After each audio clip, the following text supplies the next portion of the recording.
today we are going to see how to resolve that instability.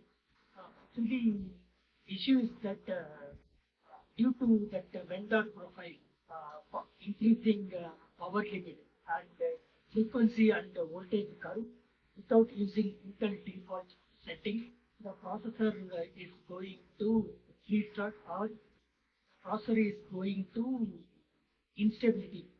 The system will become instability. In this video, we are going to see how to make that stable while operating in multi-core mode. So let's jump into the video.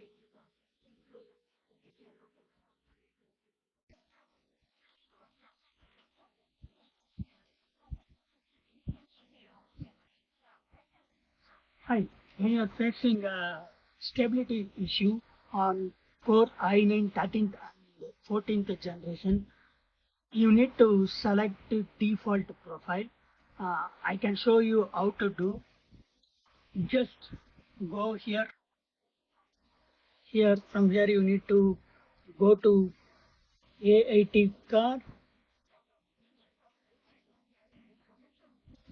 From here, uh, you need to select this one. Normally, it will show like this. Let BIOS optimize this one. You need to select disable.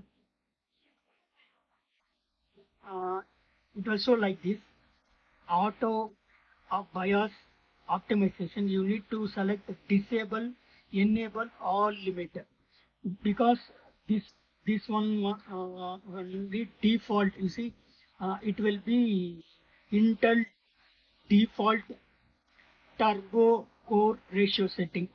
This is the Intel recommended setting, but I need to push my processor further, so I can select this one.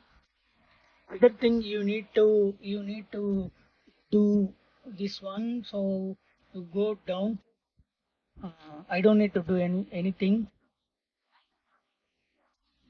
Go down here. You need to go AI feature.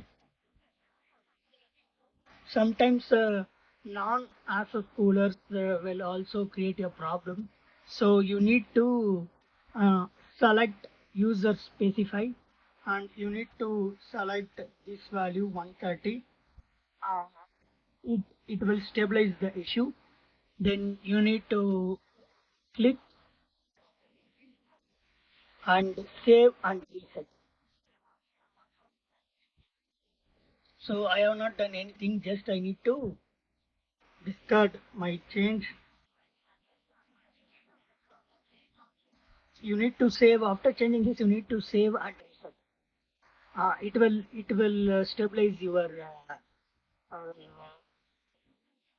stab- it will stabilize your high performance game, because if you open high performance game, the system will be restart or show any blue screen error. So this might be resolve your issue.